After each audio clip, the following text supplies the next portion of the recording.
Hello दोस्तों, आज हम बात करेंगे हितैषा चंदानी और कर्मराज के बीच में हुए घमासान युद्ध के बारे में। तो आज से कुछ दिन पहले ही हितैषा चंदानी का एक वीडियो आता है जिसका समर्थन हमारे देश की जनता खूब जोरों शोरों से करती है।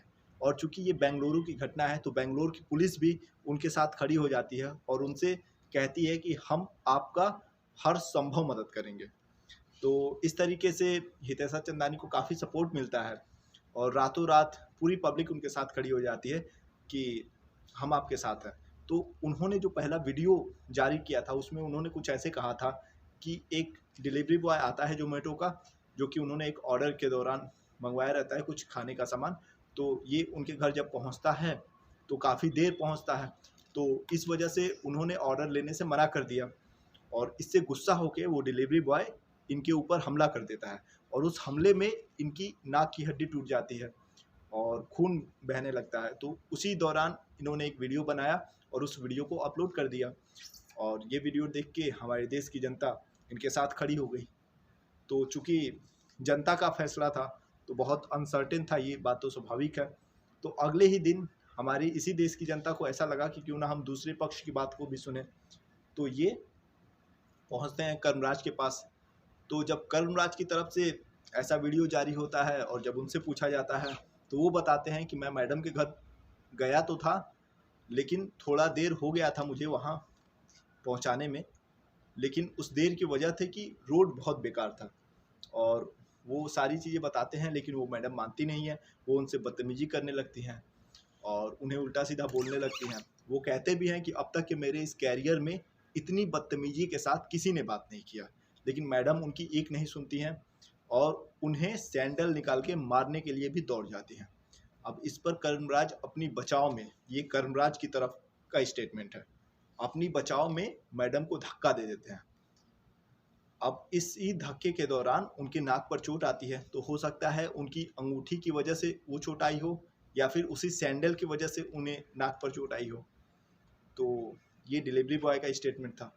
तो इस तरीके से हमारे देश की जनता को ये लगता है कि ये कर्मराज की बातें भी सही हैं, क्योंकि ये गरीब फैमिली से है और खून पसीना एक करके 2 वक्त की रोटी कमा पाता है।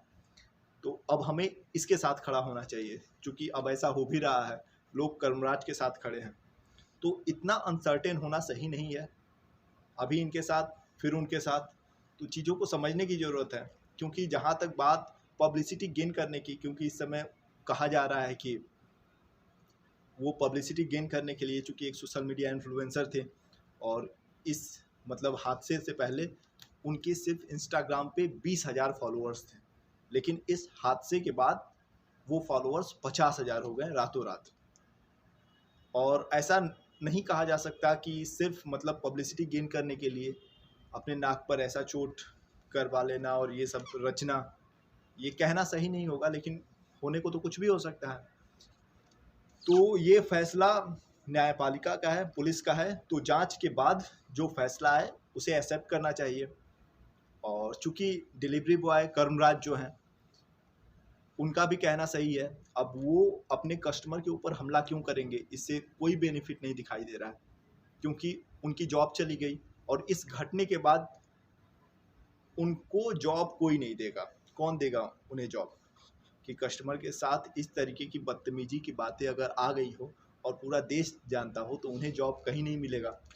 तो उनके लिए बहुत बड़ी समस्या है ये।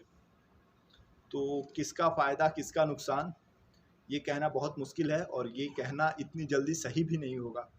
तो ये पुलिस का फैसला है और उस फैसले का हमें सम्मान करना चाहिए जब कभी भी आए। तो ये थी पूरी वारदात और पूरी घटना। तो आपको ये वीडियो कैसा लगा हो, आप कमेंट बॉक्स में बता सकते हैं और ऐसी कोई भी कहानी जानने के लिए आप मुझे सजेस्ट कर सकते हैं। मैं आपके लिए ऐसे ही वीडियोस लेके आता रहूँगा। आपका अपना दोस्त एक्टर हिमांशु सिंह।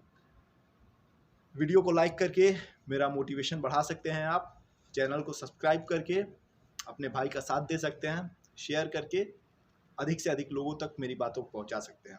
बहुत बहुत धन्यवाद, बहुत बहुत शुभकामनाएं वीडियो को अंत तक देखने के लिए। Thank you so much.